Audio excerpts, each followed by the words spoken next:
കുറച്ച് ദിവസമായിട്ട് ആമ്പലിൻ്റെ ഇലയിൽ നിന്ന് തൈ മുളപ്പിക്കാനുള്ള ശ്രമത്തിലൊക്കെ ആയിരുന്നു. അതിന് വേണ്ടിയിട്ട് ഞാൻ 2-3 ഇലകളൊക്കെ ഇങ്ങനെ ആ ഒരു സെൻറ്ററിൽ തടുപ്പ് തോന്നിയ ഇലകളൊക്കെ ഇങ്ങനെ പൊട്ടിക്കാണ്ട് നിർത്തിയിട്ടുണ്ടായിരുന്നു.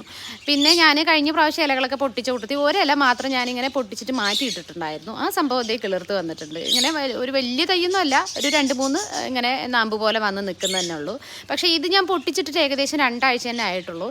അതിന് മുന്നേ തന്നെ സെൻറ്ററിൽ ഇങ്ങനെ ഒരു തടുപ്പായിട്ട് നിന്ന ഇലകൾ ഞാൻ മാറ്റി നിർത്തിയിട്ടുണ്ടായിരുന്നു, പൊട്ടിക്കാണ്ട് നിർത്തിയിട്ടുണ്ടായിരുന്നു. പക്ഷേ അതൊന്നും പൊട്ടി മുളച്ച് പുറത്തേക്ക് വന്നിട്ടില്ല. ഇപ്പോഴും ആ ഒരു തടുപ്പ് അങ്ങനെ തന്നെ നിൽക്കുന്നുണ്ട്. ഒരു ഇച്ചിരി വലിപ്പം തോന്നുന്നുണ്ടെന്ന് മാത്രം, പക്ഷേ മുള വന്നിട്ടില്ല. അപ്പോൾ എനിക്ക് തോന്നുന്നുണ്ട് പൊട്ടിച്ച് മാറ്റിയിടുമ്പോഴാണ് കുറച്ചുകൂടി വേഗത്തിൽ വരുന്നത്. ഇത് ഞാൻ ഈ പറഞ്ഞ പോലെ അങ്ങനെ മാറ്റി അങ്ങനെ പൊട്ടിക്കാണ്ട് നിർത്തിയിരുന്ന ഇലയാണ്, പക്ഷേ ഇപ്പോഴും തടുപ്പായിട്ട് തന്നെ നിൽക്കുന്നുള്ളൂ. അപ്പോൾ ഞാൻ വിചാരിച്ചു ഇതിനെയും കൂടി ഒന്ന് പൊട്ടിച്ചിട്ട് സെപ്പറേറ്റ് ചെയ്ത് ഇട്ടേക്കാമെന്ന് വിചാരിക്കുന്നുണ്ട്.